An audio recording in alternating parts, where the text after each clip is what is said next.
Oh man, do I love food. The LA Times even took notice after I ate at Hugo's nearly every day for 32 years. It was just blocks from my home in West Hollywood.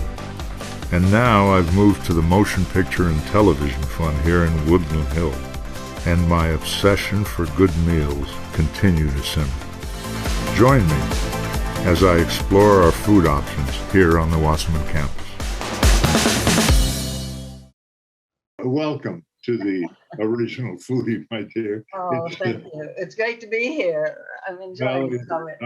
I'm so glad that you had time and everything, because you're a very special lady, and you've done so much and so many things, and you've done something that I have really never been able to do, and that is to put so many things into words and books. And well, I guess you had a hell of a career. I mean, yeah, well, Phil, when I got here, actually before I got here, and I was starting to get older and I was retired from the business, I felt like, I can't stop doing things. And I'd always wanted to be a writer.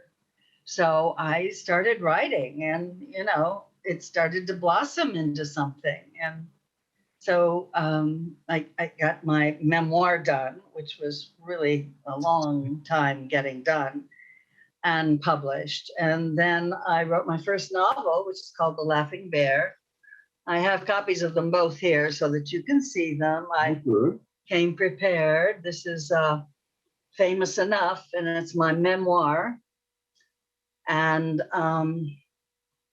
this one is The Laughing Bear, which is my first novel. Mm-hmm. Unfortunately, I don't have a copy yet of my latest release. Uh-huh. Mm-hmm. And that's called The Color of Hope. And I'm very excited about it. It's coming out in hard copy, soft copy, and electronic media, and meaning you can get it on your Kindle. Mm-hmm. So I'm very excited about this one because, you develop as a writer, each book gets a little bit better and a little bit better. And I think this one is certainly the best one I've done so far. Can you tell me a little about it? Well, certainly. It's based on a real event that happened in 1946. It was a lynching. 4 people, 2 couples, were murdered by this mob of dudes. And that really got me started. And I thought, my gosh, that happened actually in my lifetime. And so I started researching lynchings, and I got this idea about this young woman in the current time who is, she's divorced, she has a son, and she has her mother who is recently widowed, and she has to work. And so she is assigned to work for this old guy, and he's 94 years old, and he's a white supremacist. And of course, she's a Black woman. So she goes to work for him, and he has a past, and it's something that she eventually discovers, but not until she's fallen in love with the young man and they got married. And there are other characters in the book that are quite interesting and who evolved during the story. So, well, tell me, on your memoirs, Diane, how long does something like that take to do? I mean, well, it took me 10 years because I was just, I was really just floundering around trying to be a writer. Did a pretty good job. And a friend of mine, Michael Michaud, who is also a writer and did some wonderful work, called me one day and he said, I want to follow up with something. I just got finished publishing something. It was the Sal Mineo story, which was quite excellent. And I would like to follow it up with something. So can I partner with you? And I'll edit your book. I'll add anything that I think needs to be added, which he did. And he did a fabulous job. And it was published in 2014.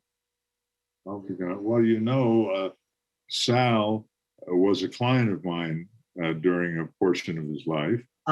So I know very well about Sal and was a good guy, and was sorry to see him go the That way was very sad. that That was was terrible. truly devastating. Yeah, But sure. on the other side of all this, I bring you regards from David Moss, who said to me, "You must say hello to Diane for me." Well, hello back. How wonderful to know that. Thank Well, you. yes, well, I'm going to do a show with David. We're we're old friends. He's not on campus though, is he?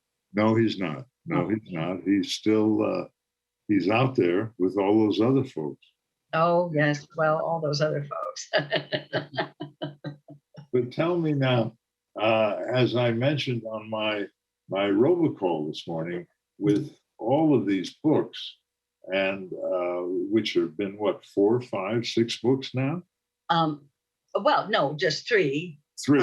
I wish I could claim 4 or 5 or 6, but only 3. Yeah. Oh, but only 3. Okay, but there had to be some food elements there that kept you going during all this time. So you got to tell me about your love for food, or things that you felt you wanted to eat or not eat. Well, I love to eat. And when I came here, of course, the food really captured me, as it does so many of us. And I gained a bit of weight. And I was very dismayed by that. And then during COVID, I gained a whole other bit of weight. And so now I'm struggling to lose it. But I do love food. And I was a very good cook myself when I was at home cooking. And I didn't have a wide variety of menus, but I did very well with a few. And I enjoyed. I, in fact, miss those meals. Um, a friend of mine invites me up to where I used to live at Pine Mountain Club, and she lets me cook in her kitchen. So ever so often, I get a chance to cook again. Yeah. Tell me about Pine Mountain Club. That's you lived up in the mountains. I did. I lived there for 15 years, and it was a beautiful pine play, pine. Well, it had pines, obviously, and it has a club with a golf course and a pool and tennis courts and club meeting house and all of that sort of thing. And it was a great deal of fun. I did enjoy the company of many people up there. I was introduced to the place by a former agent of mine, Freddie Amsel. I don't know if you remember him. Freddie was the first agent I ever met. Really? Oh.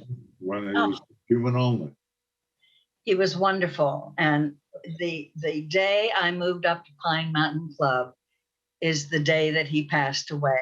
Oh, wow. And I was so dismayed, because aside from the fact that he was gone, which just killed me because I loved Freddie, I had wanted to bring him up here to Pine Mountain and to see what he had done, that he had introduced me to this wonderful spot. He had owned a house up there many years ago and took me out.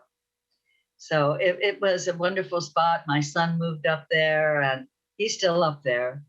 And but when I started to get older, I started to realize I needed a little bit more help than I could get up there. So I had to move down here. But I'd still be there if I could. Do you have any particular favorite foods that you prefer or have eaten?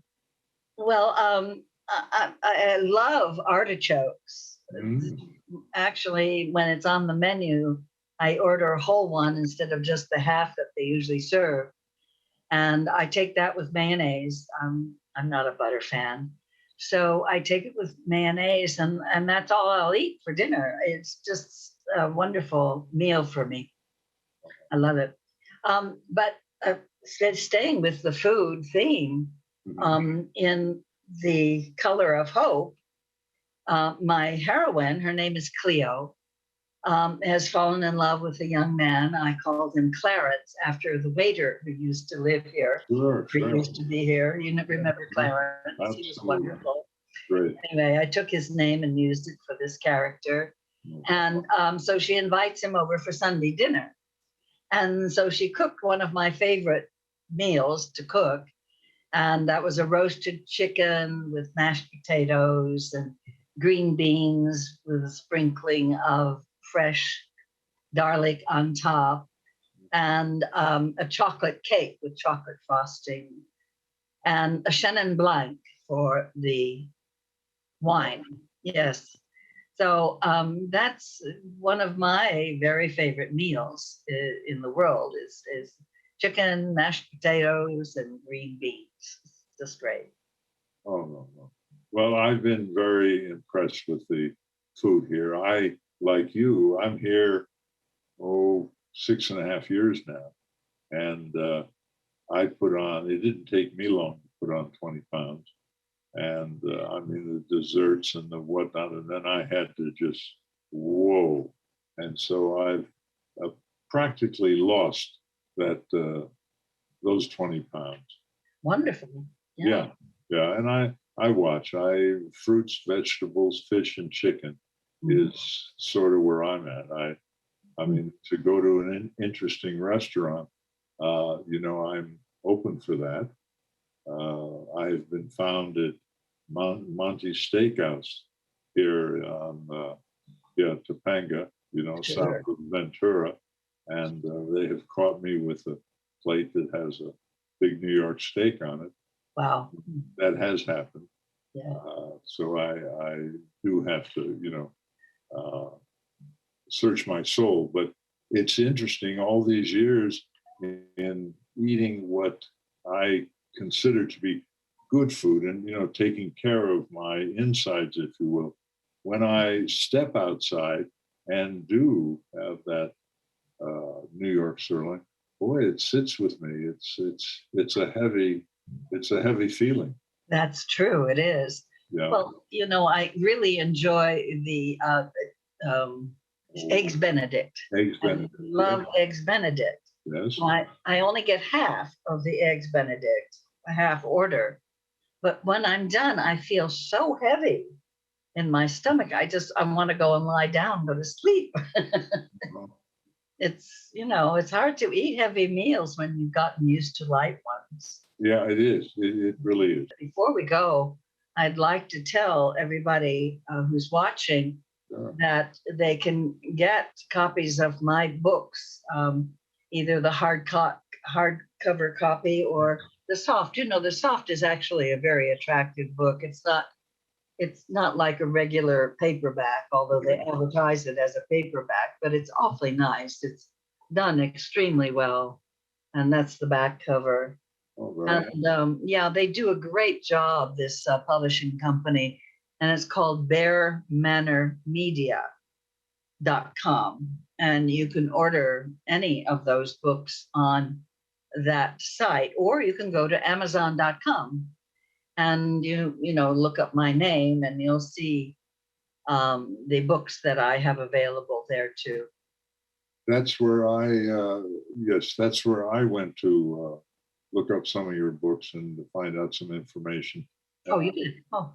Yeah, I don't know where I thought 5 or 6 books, but it was nice to see that you could write, because that's something has never been part of what I've been able to do. I've been able to talk and eat and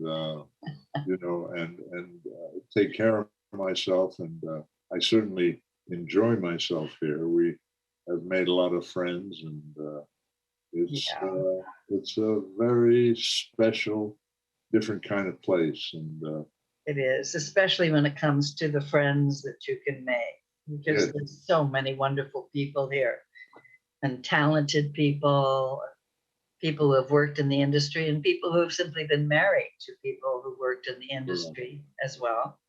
I see that our time is slowly coming to an end here, Diane. I want to thank you so very much for taking the time.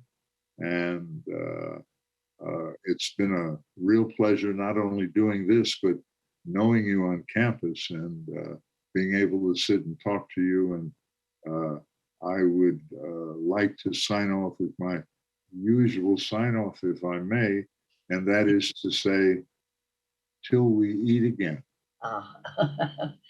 Until we meet again. Great talking to you. Thank you, Phil.